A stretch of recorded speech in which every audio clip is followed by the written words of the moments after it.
Bem-aventurados os perseguidos por causa da justiça, porque deles é o reino dos céus.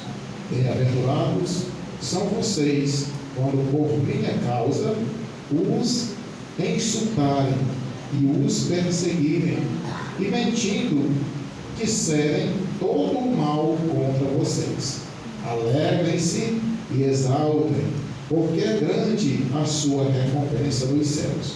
Pois assim perseguiram os profetas que viveram antes de vocês. Quem pode dizer amém? Amém. Glória a Deus.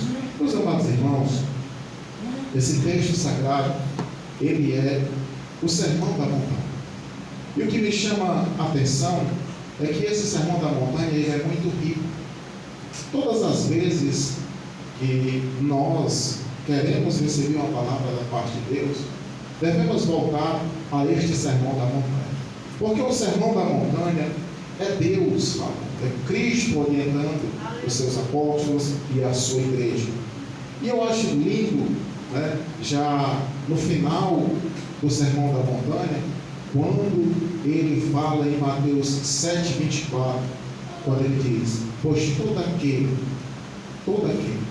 que edificar a sua casa sobre a rocha. Coloca aí, por gentileza, Mateus 7,24, para nós entendermos esse finalzinho do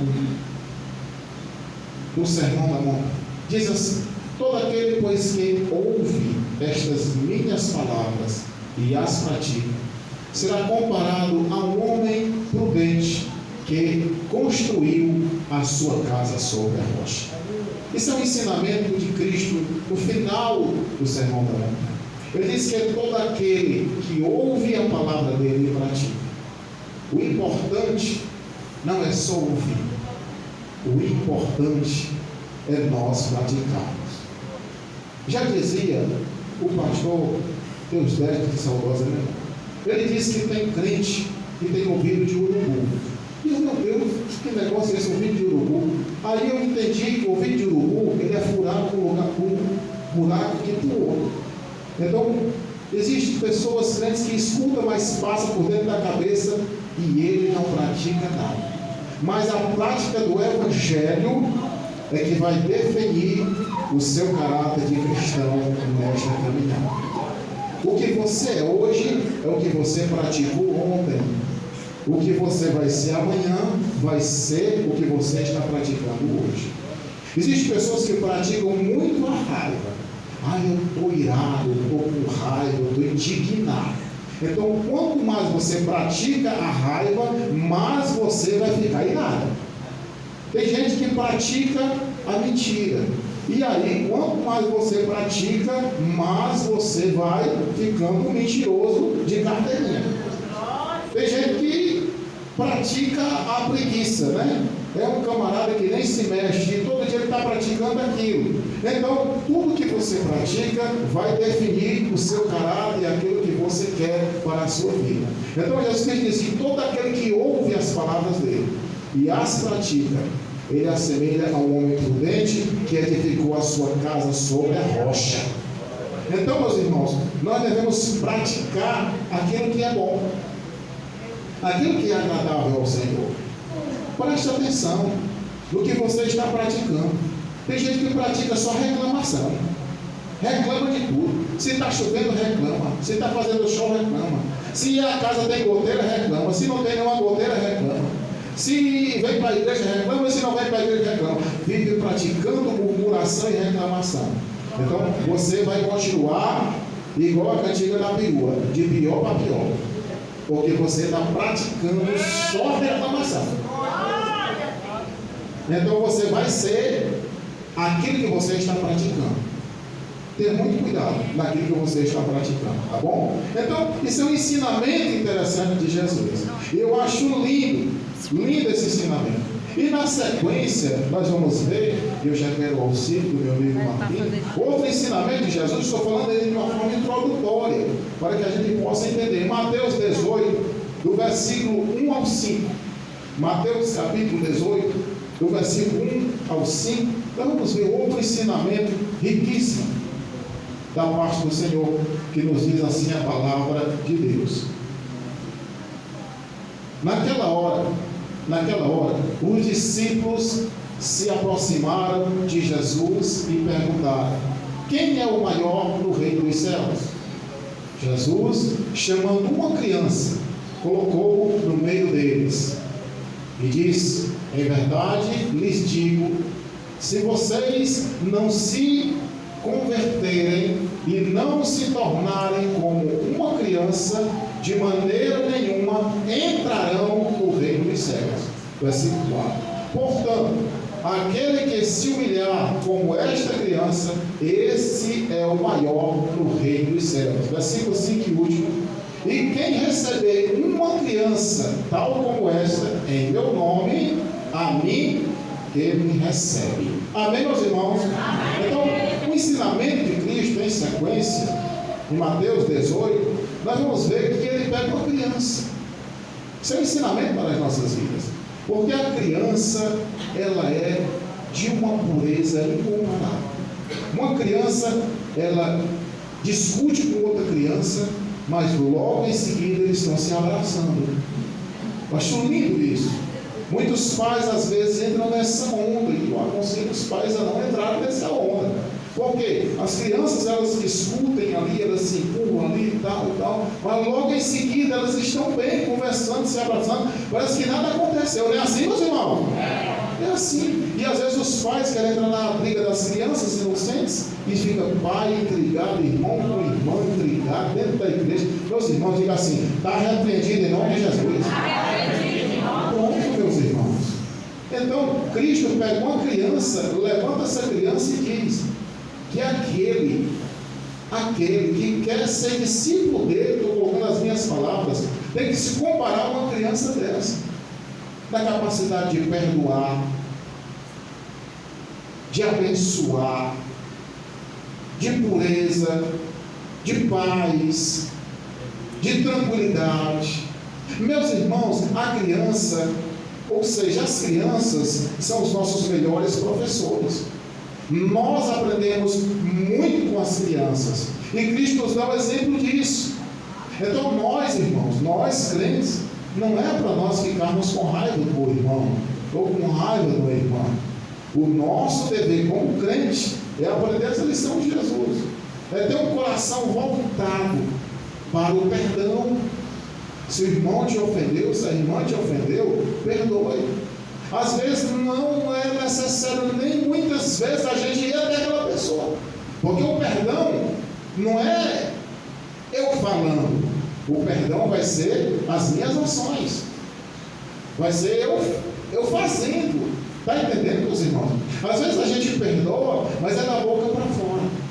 Mas aí quando vê o irmão, tipo assim, o irmão te deve R$100, aí você chega para o irmão, te perdoo, você está me devendo R$100, mas está perdoado. Aí o irmão fica morto de feliz, né? Eu digo aqui, irmão ali, vamos supor, o irmão ali está me devendo R$100, aí eu digo, irmão ali, está perdoado. Aí eu estou conversando aqui com meu amigo aqui, eu digo, olha ali, aí o irmão ali vai passando ali, eu digo, olha ali, vai passando ali minha nota de 100. Eu perdoei, irmão? Perdoei não.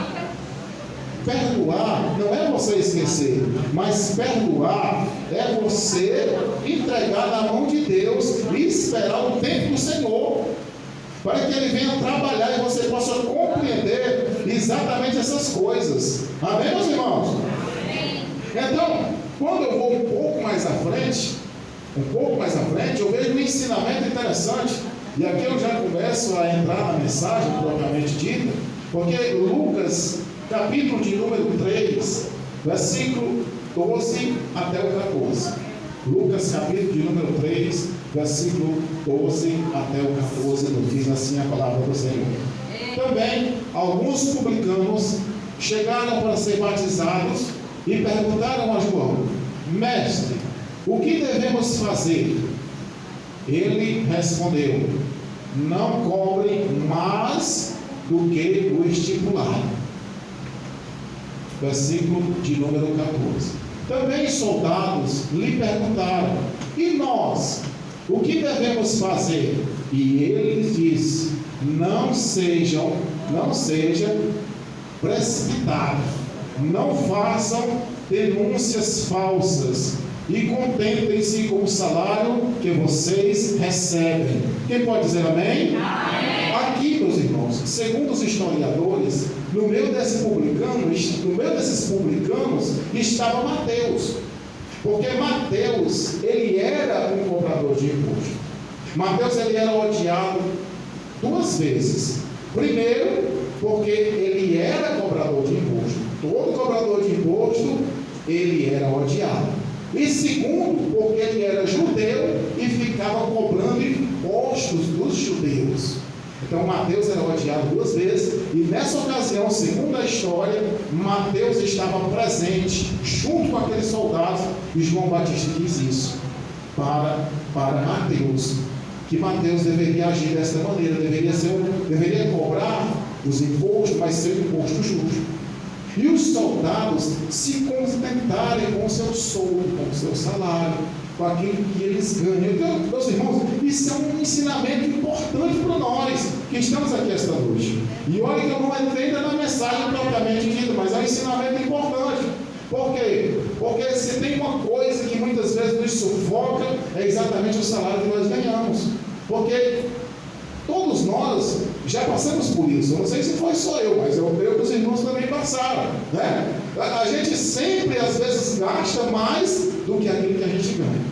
E de repente nós vamos estar acochados, apertados, e aperta de um lado e aperta do outro, exatamente por isso. Muitas vezes nós gastamos mais do que o que nós ganhamos. Então esse é o ensinamento importante de Jesus. Jesus estava usando João Batista na beira do Rio Jordão para ensinar aqueles soldados. E hoje Cristo, por a sua palavra, ensina a mim e a você, que somos soldados do exército de Jeová.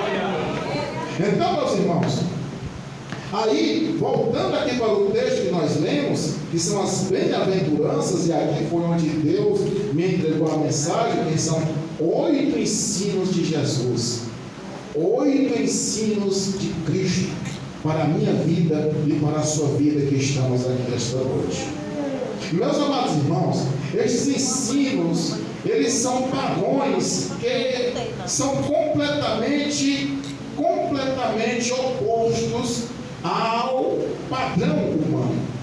Esses ensinos de Jesus Cristo é completamente o oposto dos padrões humanos. Você já tem que começar a entender isso, que o ensino da palavra, o ensino de Cristo, ele é o oposto do ensino do mundo. Enquanto para o mundo, aquele que vai subindo de cargo é para ser servido. Nós que estamos na casa de Deus e servindo ao Criador, quanto mais você sobe de cargo, é para você servir mais e melhor. Então, meus irmãos, nós podemos entender que esse ensino de Jesus, ele revela o padrão para uma vida abençoada de nós crentes. Existe um padrão a ser seguido nos ensinos de Jesus. E aqui nas bem-aventuranças é um padrão de Cristo. E que nós vamos seguir esse padrão à risca agora, em nome de Jesus. E nesse padrão tão abençoado, Jesus Cristo, ele, ao ver as multidões, ele subiu ao monte. Olha, ele viu as multidões e ele não ficou com as multidões. Ele precisava ensinar os seus apóstolos. Ele precisava ensinar os seus discípulos a ensinar as multidões. Então, para que as multidões fossem ensinadas, ele precisava instruir os seus discípulos. Então, quando ele avista as multidões, ele se afasta e ele vai para o monte e ali ele leva os seus discípulos. E a Bíblia diz que ali ele se senta. O texto sagrado diz que ele se assentou com os seus discípulos que se aproximavam dele. Ele se senta. Eu acho lindo esse negócio de se sentar, porque existe uma técnica nisso aí, meus irmãos. Presta atenção. Todas as vezes que você chega, por exemplo, para conversar com o seu superior, com o seu patrão, vamos supor que você vai chegar para conversar com a diretora do colégio. Ela vai estar sentada e ela vai mandar você se sentar. Ela não vai lhe atender em pé. Isso é um princípio da educação. Por quê? Porque fica do mesmo nível, no mesmo padrão. Então o padrão de Cristo já era esse, o mesmo nível, o mesmo padrão, a mesma voz, a mesma fala, a mesma pisada. Ele já estava dizendo ali para os seus apóstolos, para os seus discípulos, que o nível era o mesmo, mas a responsabilidade sobre eles era maior para eles entregarem para aquela multidão. Então, meus irmãos, aí nós podemos ver que ele começa a traçar um diálogo santo, tão abençoado, tão grande, tão vitorioso, como nunca se viu antes na história. Essas palavras de Jesus Cristo, elas não se repetem na Bíblia, meus irmãos, assim como está escrito no Evangelho de Mateus. É lindo essa apresentação de Cristo para os seus apóstolos. Então ele passou a ensiná-los. Olha aí, meus irmãos, a partir daquele momento, Jesus Cristo passou a ensinar os seus apóstolos. Como é importante o ensino, como é importante nós aprendermos, né? Nós aprendemos a palavra de Deus. É importante demais. Quando você aprende a palavra, você aplica na sua vida e consecutivamente você não vai ficar embaraçado, porque você vai estar com a vida edificada em Cristo Jesus. Então nós podemos entender, meus irmãos, que aqui Jesus Cristo começa o ensino da palavra de Deus. Ele começa a ensinar os seus apóstolos, os seus discípulos, a ensinar a eles o que eles iam enfrentar. Vinha coisa grande para eles, vinha multidões para eles, e eles precisavam estar sábios, sabendo o que ia fazer. E ele começa dizendo assim: bem-aventurados os pobres de espíritos, porque deles é o reino dos céus. O primeiro ensino de Jesus Cristo é que você e eu devemos ser pobre de espírito. Receba essa palavra em nome de Jesus. Durante muito tempo na minha vida, eu entendi isso aqui errado. Eu vi alguém ignorante, eu vi alguém abusado, alguém grosso. Aí chegava uma pessoa para mim e dizia: olha, isso aí é pobre de espírito. Quando eu comecei a ler a Bíblia de convertir, né, eu ouvia muito isso antes de eu ler a Bíblia. Mas depois que eu li a Bíblia, aí esse texto me parou. Porque Jesus Cristo disse que bem-aventurado. Eu digo: Jesus, como é que uma pessoa grossa, ignorante, irritada, abusada, está sendo... Porque bem-aventurado quer dizer feliz. Como é que uma pessoa deve ser feliz? Aí Jesus disse: não, o meu ensino é diferente do ensino do mundo. Os meus padrões são diferentes. Então, o pobre de espírito é aquele que encara. O que é o pobre? É uma pessoa que carece, que necessita, que é uma pessoa que precisa muito, muito de algo. Sim ou não, meus irmãos? Sim. Então, se você é alguém que está aqui esta noite, que carece, que precisa e que necessita muito, muito de Deus, você está recebendo este primeiro ensino da parte do Senhor Jesus Cristo. Você é bem-aventurado. Você é feliz, porque ele dá um endereço, ele dá um fim. Ele diz: vocês chegarão ao reino dos céus. Vocês vão fazer parte de um reino. Quando, meus irmãos? Quando recebemos este reino, recebemos as orientações de Jesus, devemos receber ela com alegria. Era isso que ele estava querendo transmitir para os seus apóstolos, para os seus discípulos, que eles recebessem isso com alegria, para que eles passassem para aquelas multidões com alegria também no coração, e aquelas multidões pudessem entender o que é ser um pobre de espírito, aquele que carecia e que necessitava muito, muito, muito da presença de Deus. Então, meus irmãos, só recebe essa graça, só recebe esse poder, só recebe essa virtude se nós formos praticantes da palavra de Deus. Só tem como você ficar na dependência de Deus, entender que em tudo na sua vida você depende, você carece, você necessita de Deus, se eu e você formos praticantes da palavra de Deus. Não tem como. ser só ouvinte, tem que ser praticante da palavra. Então, meus irmãos, nós caminhando mais um pouco, nós vamos ver aqui no versículo de número 4, o segundo ensino de Jesus Cristo. Ele diz assim, ó: bem-aventurados os que choram, porque eles serão consolados. Glória.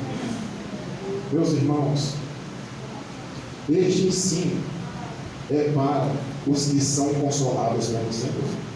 Deus fala para mim e para você aqui essa noite: receba esta palavra, você está sendo essa noite consolado pelo Senhor.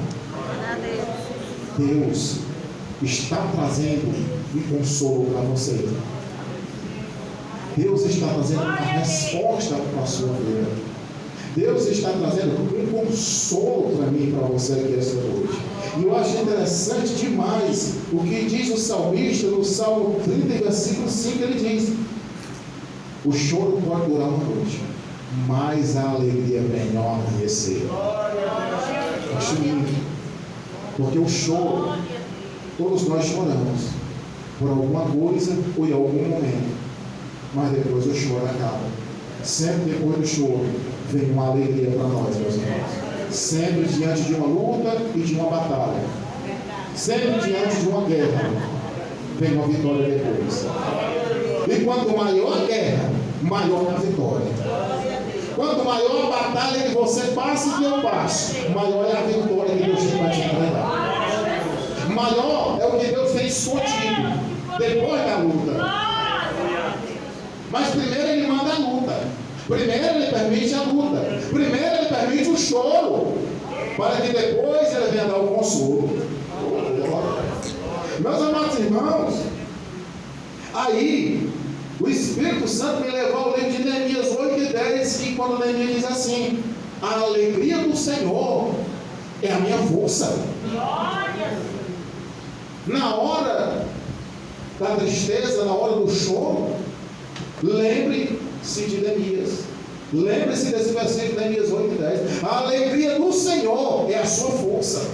Tenha força no Senhor e tenha alegria no Senhor, porque Ele vai trazer o consolo para o seu coração. Segundo o ensino de Jesus, Ele trará consolo para o teu coração. Ele trará consolo.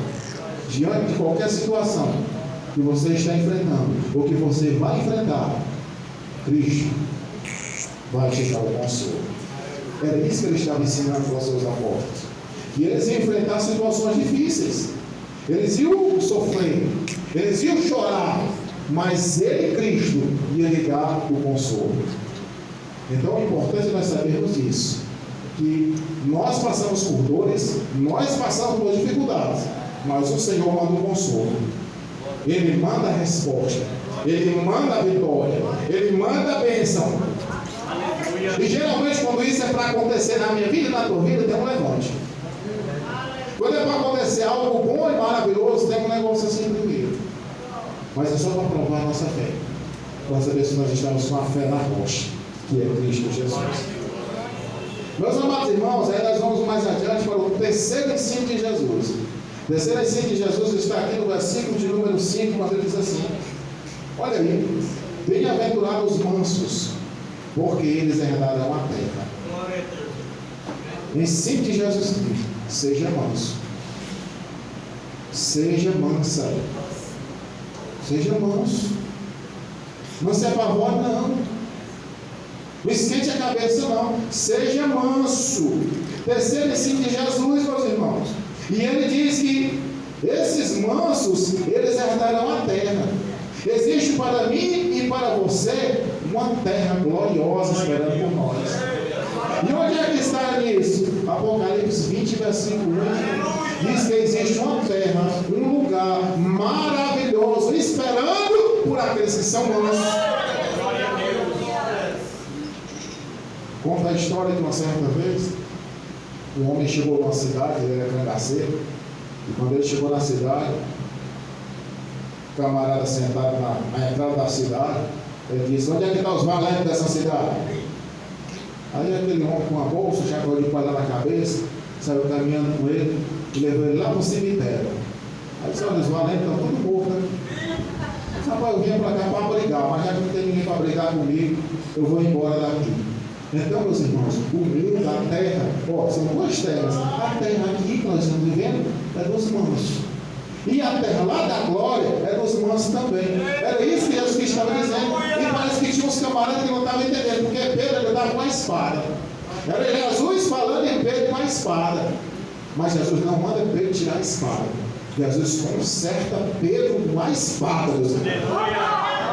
Jesus não manda o crente se desarmar. Ele conserta o crente armado.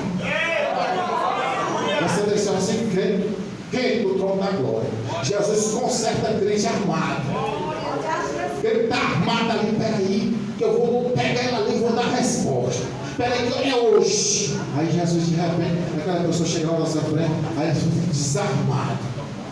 Sai da sua boca uma palavra que você, meu Deus, isso sou eu mesmo, Jesus. É você que está sendo moldado pelo Espírito Santo. Deus está trazendo para você mansidão. O marido dá conta, né, irmãos? O marido dá conta.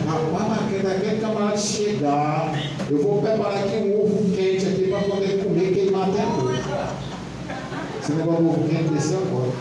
Meus irmãos, aí de repente o marido você está esfriando lá o mingau para ele tomar.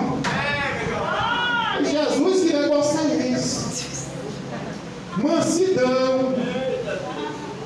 O Espírito Santo trabalha na mansidão. Às vezes acontece uma tribulação na roupa. Aí a minha esposa, a irmã Célia, assim: tu parece que tem sangue de barato e não está nem. Eu digo: é não, é o sangue de Jesus Cristo. Glória a Deus. Às vezes a pessoa tem que escutar, respirar, contar de 1 até 3. Isso é uma técnica interessante, meus irmãos. De 1 até 3 ou até 10. 1, 2, 3, você sai contando.